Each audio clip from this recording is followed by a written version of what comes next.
कि आज लाइव आने का मेरा मुद्दा है 22 जनवरी को अयोध्या के अंदर भगवान श्री राम मंदिर में प्राण प्रतिष्ठा कार्यक्रम का आयोजन है। पूरे देश में पीले चावल बांटे जा रहे हैं और खास खास आदमियों को निमंत्रण भी दिए जा रहे हैं। लेकिन इस बीच एक खबर ये आई कल कि हमारे चारों जो मठ है, 4 मठों के शंकराचार्य, उन्होंने इस कार्यक्रम में भाग लेने से मना कर दिया। उनमें सबसे पहले तो जो स्वामी अविमुक्तानंद जी सरस्वती, जो जोशी मठ के शंकराचार्य है, उन्होंने प्राण प्रतिष्ठा में आने के लिए मना कर दिया। उनका कहना है कि ये काम साधु संतों का है, राजनेताओं का नहीं। काशी कॉरिडोर के समय भी इन्होंने, जब मूर्तियों को तोड़ा गया था, उस समय भी अभी मुक्तानंद जी महाराज ने विरोध किया था मोदी जी का। ये उनका दूसरी बार विरोध है। सरकार धर्म के विरुद्ध काम कर रही है। किसी पिछड़ी जाति के व्यक्ति को जजमान बनाना भी धर्म विरोधी कृत्य है। स्वामी जी सरस्वती जी का ये कहना है। तो धर्म की जहाँ बात आती है, वहाँ पर कोई भी अनुष्ठान होता है, वो धर्म की पालना के अनुसार, धर्म के नियमों के अनुसार ही होना चाहिए। इन्होंने ये कह दिया। अब इसमें 4000 तो साधुओं को निमंत्रण दिया गया है, 8000 और भी लोग हैं, फिल्म इंडस्ट्री के, क्रिकेट प्रेमी क्या क्रिकेटर, और ये अडानी अंबानी से बड़े लोग, पूंजीपति, कुल मिला के 8000 लोगों को बैठने की व्यवस्था की गई है इसमें। और जो ये गर्भगृह के अंदर जब ये प्राण प्रतिष्ठा होगी, उस समय जो जजमान के रूप में होंगे वो मोदी जी होंगे, साथ में योगी आदित्यनाथ जी होंगे, और उत्तर प्रदेश की राज्यपाल आनंदीबेन भी रहेगी, और मोहन भागवत जी संघ संचालक, और एक ब्राह्मण रहेंगे। ये लोग उस कार्यक्रम के अंदर भाग लेंगे। जो जिसको प्राण प्रतिष्ठा में, जिसको ब्राह्मण पूजा पाठ करता है और कोई यजमान बैठता है, इसमें भी साधु संतों का कहना है कि ये भी धर्म विरोधी है।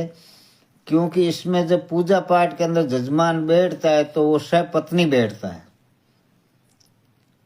भगवान राम ने भी जब यज्ञ किया था तो पुरोहितों के कहने से, पंडितों के कहने से, जब माता सीता नहीं थी तो उन सोने की सीता बना करके भगवान श्री राम के पास बिठाया गया।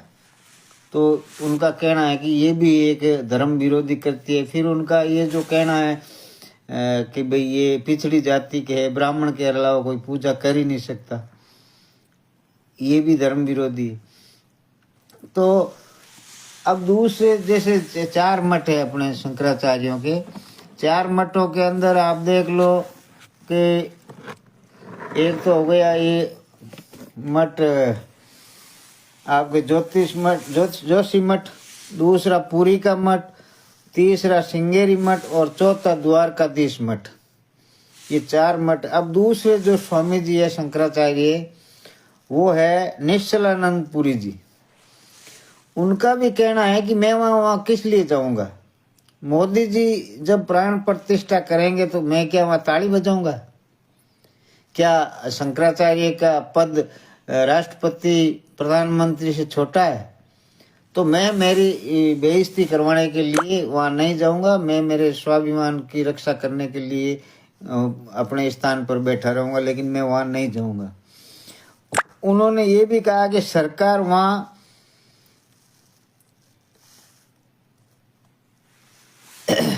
वहाँ पर मंदिर को पूरा किए बगैर ही जो प्राण प्रतिष्ठा करे, घर होता है ना, उस घर में भी अगर घर अधूरा है तो घर में प्राण प्रतिष्ठा नहीं होती और उसमें निवास नहीं किया जाता। तो ऐसी स्थिति में वहां पर मंदिर तो अभी अधूरा है, और अधूरे मंदिर के अंदर प्राण प्रतिष्ठा करके और भगवान राम की मूर्ति स्थापित करना, प्राण प्रतिष्ठा करना, ये गलत है, ये धर्म विरोधी कार्य है। किसी भी आज तक नहीं हुआ कोई अधूरे मंदिर के, जबकि मंदिर को बनने में अभी 1.5 साल के लगभग और लगेंगे।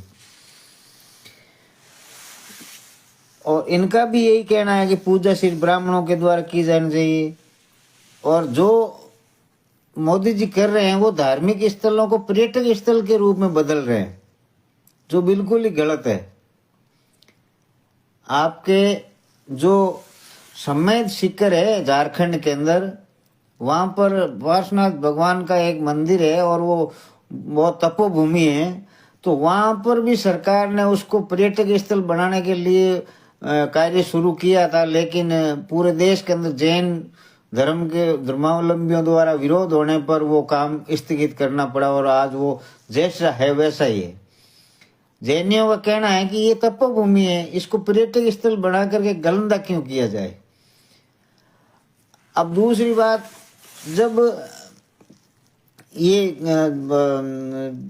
जो सिख धर्म में है, तो सिख धर्म में भी कोई भी व्यक्ति अपने गुरुओं का लिबास भी नहीं पहन सकता, पहन के उनके जैसी नकल नहीं कर सकता। तो यह तो सारे लोग हर हर मोदी, घर घर मोदी, हर का मतलब महादेव होता है, तो ये तो एक तरह का भगवान महादेव का ही अपमान है। हर हर मोदी, घर घर मोदी, तो हर का मतलब होता है महादेव और हरि का मतलब होता है कृष्ण, तो ये तो भगवान का यहाँ पर भी अपमान हो रहा है।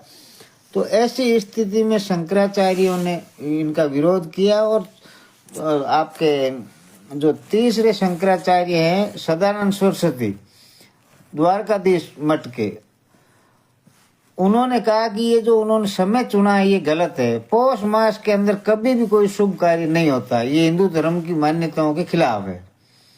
तो ये उनका भी ये कहना है कि भाई ये गलत हो रहा है।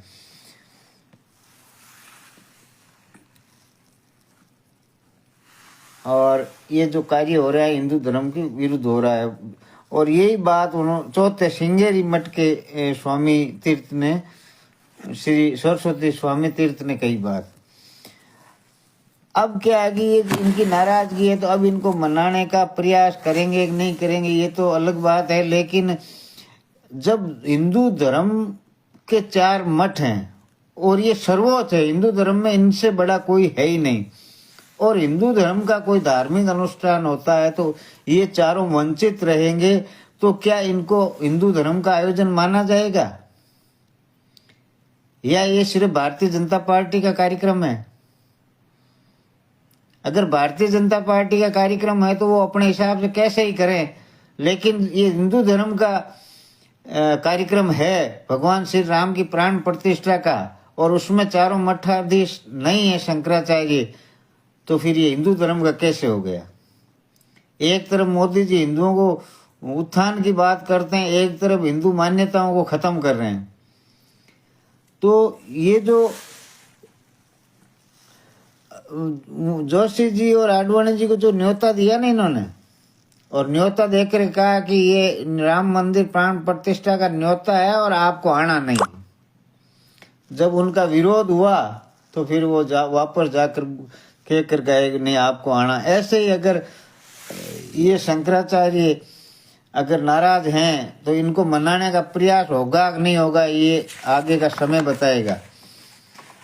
अब क्या है कि जैसे मोदी जी के आने के बाद में जो भी हिंदू धर्म की बात है, हिंदू मान्यताओं की बात है, हिंदू धर्म को मजबूत करने की बात है, तो मोदी जी ने ऐसा कोई काम नहीं किया जिससे हिंदू धर्म मजबूत हो। इन्होंने सिर्फ अब खुद को मजबूत करने का प्रयास किया हिंदू धर्म को इस्तेमाल करके। हिंदू धर्म मजबूत नहीं हुआ है, ये खुद मजबूत हुए हैं। क्यों? कि इनके आने के बाद में जगह जगह हिंदू धर्म को नीचे देखना पड़ा, हिंदू धर्म विखंडित हुआ। जैसे किसान आंदोलन, किसान बैठे थे, उनको भी गालियां दे दुआ के उनको भी हिंदुओं से नाराज कर दिया है, तो वो हिंदू ही, लेकिन डर तो उनको ही हुआ नहीं कि भाई हिंदुओं की सरकार है और हम हिंदू हैं, हमारे साथ ऐसा व्यवहार किया जा रहा है।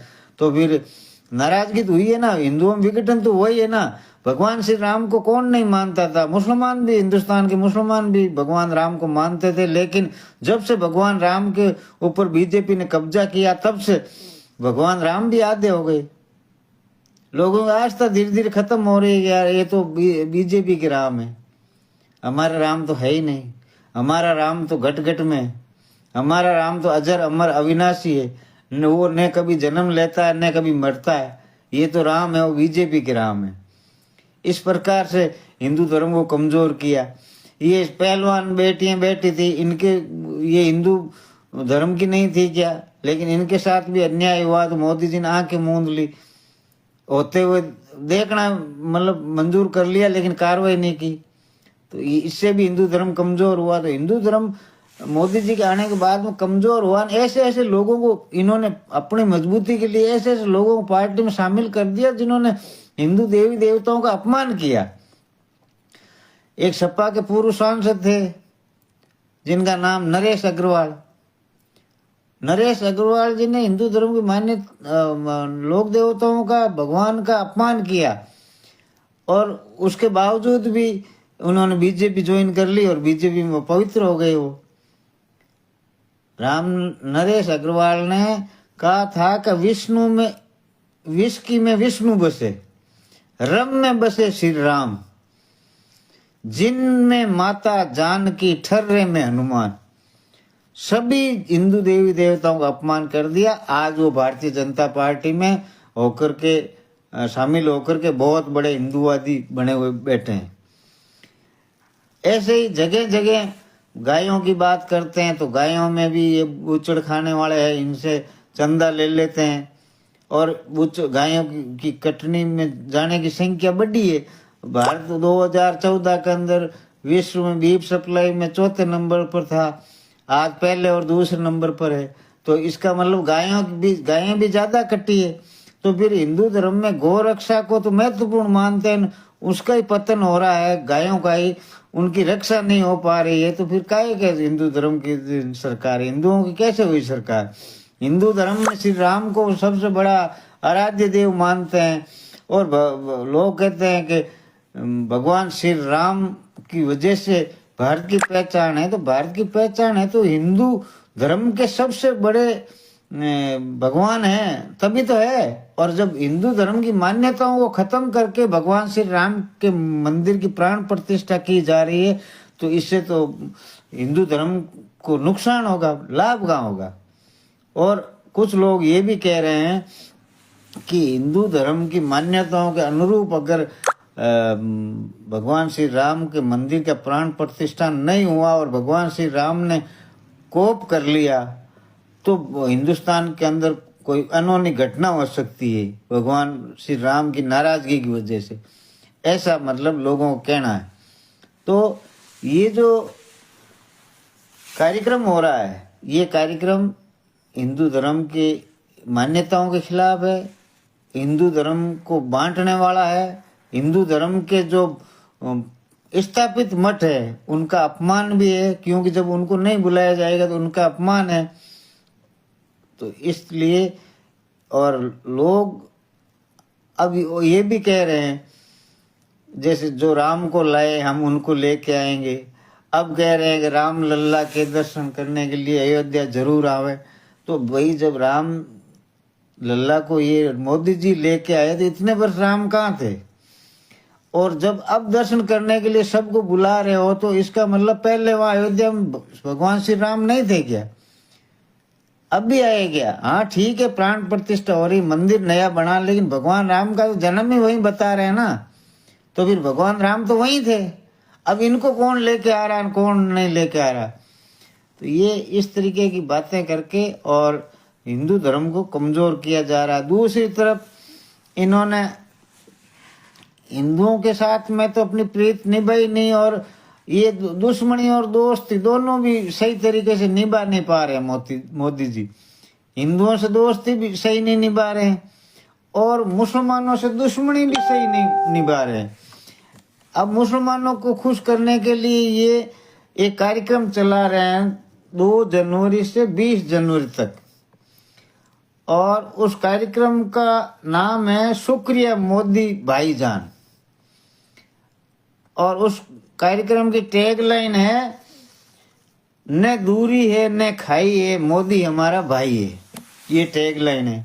तो जब मोदी आपका भाई है, कोई दूरी नहीं, कुछ भी नहीं है, तो फिर आप बार बार क्यों कब्रिस्तान और ये करते हो, 80-20 क्यों करते हो? आप कपड़ों से पहचान लेते हो, ये भाषाएं क्यों बोलते हो? तो ये जो है ना, इस अपने स्वार्थ के लिए, अपने राज को बचाने के लिए ये लोग कुछ भी कर सकते हैं। इनको न तो धर्म से लेना देना है, न देश से लेना देना है, किसी से कोई लेना देना नहीं है।